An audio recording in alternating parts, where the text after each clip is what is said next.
ജർമ്മനിയുടെ leopard 2 tanks.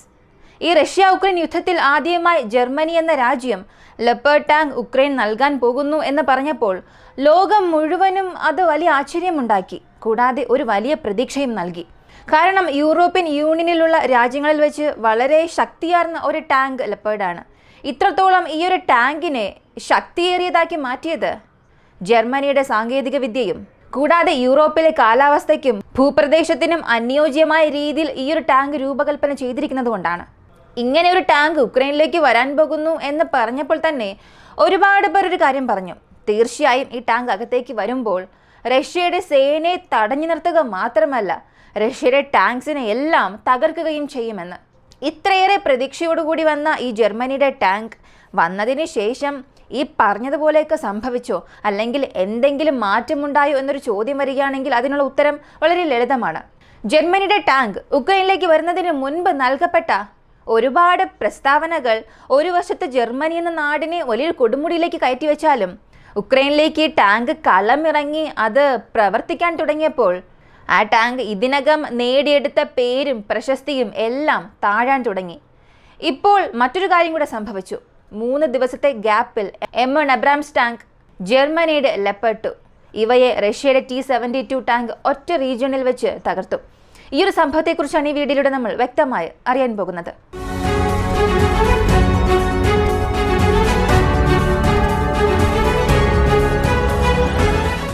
ഒരാഴ്ചയ്ക്ക് മുൻപ് ഈ ഒരു സംഭവം റഷ്യ ഉക്രൈൻ ഭാഗത്ത്, അതായത് ഈ ഒരു യുദ്ധം നടന്നുകൊണ്ടിരിക്കുന്ന പ്രദേശത്ത് സംഭവിച്ചു. വ്യക്തമായി പറഞ്ഞാൽ ഔദ്യോഗികയ്ക്ക് അടുത്തുള്ള പ്രദേശങ്ങളിൽ, ആ അടുത്തുള്ള ഗ്രാമങ്ങളിലായിരുന്നു സംഭവിച്ചത്. ഇതിൽ 2 ടാങ്ക് 3 ദിവസത്തെ ഇടവേളകളിൽ റഷ്യ നശിപ്പിച്ചു. 3 ദിവസത്തിൽ 2 ടാങ്കിനെ നശിപ്പിക്കുന്നത് അത്ര വലിയ കാര്യമാണോ? ഒറ്റ ദിവസത്തിൽ 10-15 ടാങ്കുകളെ വേട്ടയാടുമ്പോൾ ഇതൊക്കെ ഒരു വലിയ കാര്യമാണോ എന്ന് നിങ്ങൾ ചോദിക്കാം.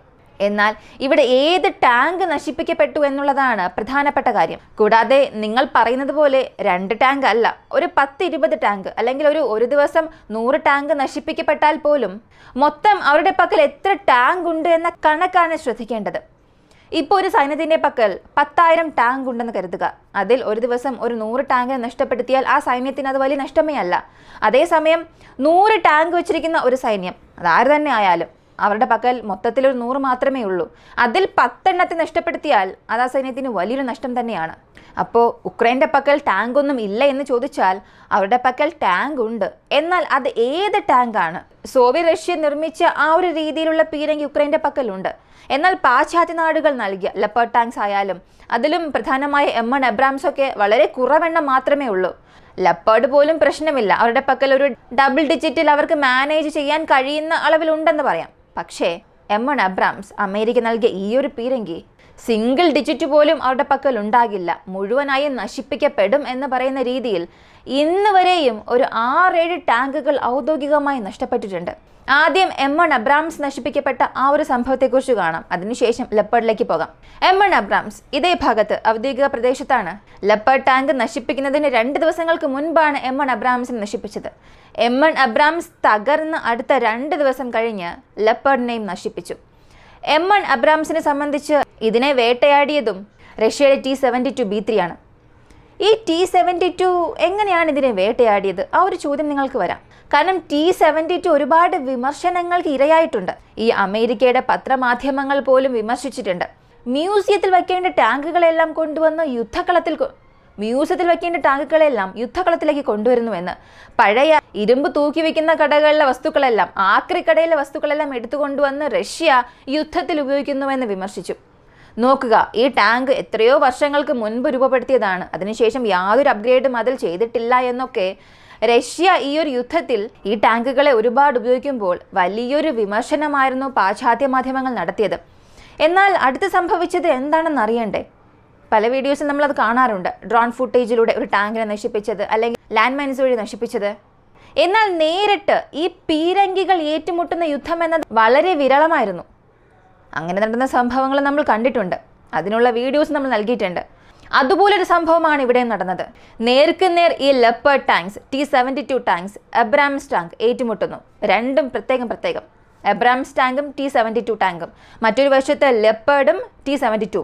ഈ രണ്ട് സംഭവത്തിലും T-72 നേർക്ക് നേരെയാണ് ഈ ടാങ്കുകളുമായി ഏറ്റുമുട്ടിയത്. ആദ്യം അബ്രാംസുമായി നടന്ന ഏറ്റുമുട്ടലിൽ അബ്രാംസ് ഫയർ ചെയ്യുന്നതിന് മുൻപ് ഒരു സിംഗിൾ ഷോട്ട് ബുള്ളറ്റ് ഫയർ ചെയ്യുന്നു. അബ്രാംസിന്റെ ആർമറിന് ആ കവചങ്ങളെ തുളച്ച് അകത്തേക്ക് കയറാൻ കഴിവുള്ള റൗണ്ട് ഫയർ ചെയ്യുകയും ഒരു വലിയ ഡാമേജ് ഉണ്ടാക്കി. M1 അബ്രാംസിനെ T-72 ഒറ്റ ഷോട്ടിൽ തന്നെ അവിടെ വെച്ച് നശിപ്പിച്ചു. ഇങ്ങനെ നശിപ്പിച്ചതിന് ശേഷം ആ ഒരു പ്രദേശത്തെ വിട്ട് T-72 മൂവ് ആകുന്നത് വരെയും ആ ഡ്രോൺ ഫുട്ടേജ് ഉണ്ടായിരുന്നു. അങ്ങനെ ഒറ്റ ഷോട്ടിലൂടെ നശിപ്പിച്ചതിൽ നിന്നും ഒരു കാര്യം വ്യക്തമാണ്, അതിലുപയോഗിച്ചിരിക്കുന്ന ആർമർ എന്നത് അകത്തേക്ക് തുളച്ചു കയറി വരുന്ന ആ ഒരു റൗണ്ട്സിനെ പ്രതിരോധിക്കാൻ തക്കവണ്ണം അത്ര ശക്തമല്ല എന്ന്. ഇതിപ്പോഴാണ് ഇങ്ങനെ സംഭവിച്ചത്. ഇതിനു മുൻപ് ഇതുപോലെ എന്തെങ്കിലും സംഭവം നടന്നിട്ടുണ്ടോ എന്ന് ചോദിച്ചാൽ കഴിഞ്ഞ മെയ് മാസത്തിൽ ഇതുപോലൊരു സംഭവം ഇതേ പ്രദേശത്ത് ജസീവിയാനടുത്ത് നടന്നിട്ടുണ്ട്. ശരി, ഇത് M1 അബ്രാംസിന് നേരെ നടത്തിയ ഒരു ആക്രമണം, അത് നശിപ്പിക്കപ്പെടുകയും ചെയ്തു. അടുത്തത് ലെപ്പേർഡ്. ഈ ഒരു ഫുട്ടേജ് നോക്കിയാൽ മനസ്സിലാകും, ഡ്രോൺ ഫുട്ടേജ് ആണിത്. ഒരു കാട് നിറഞ്ഞ പ്രദേശം, ഇതിൽ ഒരു പ്രദേശത്തെ നോക്കി ലെപ്പേർഡ് തുടർന്ന് ഫയർ ചെയ്തുകൊണ്ടിരിക്കുന്നു. മരങ്ങൾ കൂടുതലുള്ള ഒരു പ്രദേശത്തെ ലക്ഷ്യം വെച്ച് ലെപ്പേർഡ് ടാങ്ക്സ് റിപ്പീറ്റഡായി ഫയർ ചെയ്യാൻ തുടങ്ങി. മറ്റൊരു ഭാഗത്ത് ഒരു T-72 അതിൻ്റെ സൈഡിൽ നിന്നും, അതായത് ഈ ഒരു വീഡിയോയുടെ സൈഡിൽ നോക്കിയാൽ ലെഫ്റ്റ് സൈഡിൽ നിന്നും ലെപ്പേർഡ് ടാങ്കിനെ അപ്രോച്ച് ചെയ്യുന്നു. ഈ ലെഫ്റ്റിൽ വരുന്ന ടാർഗറ്റിനെ ലെപ്പേർഡ് റെക്കഗ്നൈസ് ചെയ്തതിന് ശേഷം പതിയെ ആ ഒരു പാത്ത് വിട്ട് റൈറ്റ് സൈഡിലേക്ക് മൂവ് ആയി അകത്തേക്കുള്ള ആ മരത്തിലുള്ള ത്രെഡിനെ ലക്ഷ്യം വെക്കുന്നത് പോലെ പതിയെ നീങ്ങാൻ തുടങ്ങി.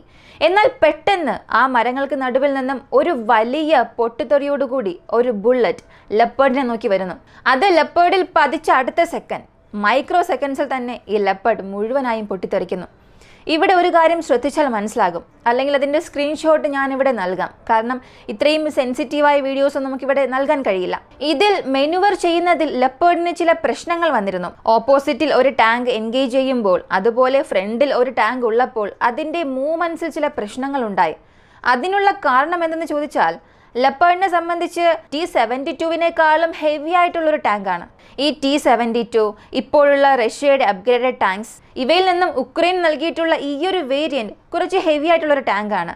അപ്പോൾ അതിൻ്റെ ഭാരം, കൂടാതെ ആ ഒരു ഭൂപ്രദേശം അല്പം ചെളിയായതുകൊണ്ട് തന്നെ അതിൻ്റെ മൂവ്മെൻറ്റ്സിലുണ്ടായ ചില പ്രശ്നങ്ങൾ കാരണം ആ ലെപ്പേർഡ് ടാങ്കിനെ കുറിച്ച് അത്രത്തോളം ശരിയായ പദ്ധതിയോടുകൂടി പ്രോപ്പറായി ഫംഗ്ഷൻ നടത്താൻ സാധിച്ചില്ല.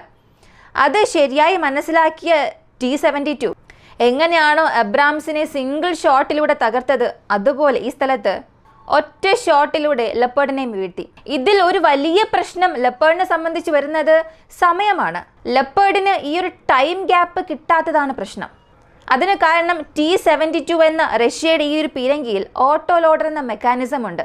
ഇപ്പോൾ അകത്ത് ക്രൂ മെമ്പേഴ്സ് ഉണ്ടാകും, അതിലുള്ള ഗൺ വഴി ഒരു ബുള്ളറ്റ് അയക്കണം, ഒരു റൗണ്ട്സ് അയക്കണം എന്നുണ്ടെങ്കിൽ അകത്ത് നിന്ന് ഒരു ക്രൂ മെമ്പർ മാനുവലായി അത് ലോഡ് ചെയ്ത്, പഴയ സിനിമകളിൽ കാണുന്നത് പോലെ, അല്ലെങ്കിൽ ചില ടാങ്ക് സംബന്ധിക്കുന്ന വീഡിയോകൾ കണ്ടിട്ടുണ്ടാകും, അത് മാനുവലി ലോഡ് ചെയ്യണമെന്നുള്ളപ്പോൾ ഇത് റഷ്യയ്ക്ക് ഒരു അഡ്വാൻറ്റേജായി മാറി.